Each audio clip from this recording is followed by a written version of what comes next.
Needs worms. Instead of buying them, we're gonna breed them. So, worm farming 101. Get you a plastic bin with a drain. Cover the drain with gravel. Step 2, some leaves, sticks, down in there. Now you fill it halfway up with dirt. Worms. And I missed. Newspaper. And make sure that the newspaper doesn't have a gloss finish. It needs to have a matte finish, just like a newspaper, not the coupons. All right, newspaper's done. More dirt.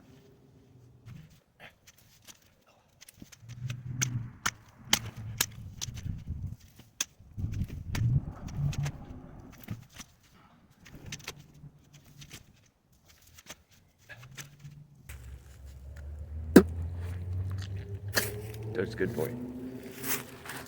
Smart box here said that they like non-acidic fruits. Alright, or vegetables. So I got some carrots and I got some pasta.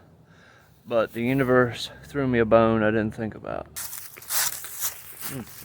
Got how good carrots are. Alright. So I got a few carrots busted up and thrown in there. These right here are potatoes, and actually gave me an idea. These grow in the dirt, right?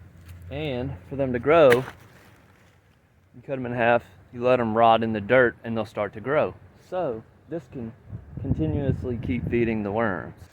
I added 2 pounds of European nightcrawlers, and they breed about every 90 days. So hopefully here in about 90 days, we'll have 2 times as many worms we can sell as bait. So the drain there, so that way when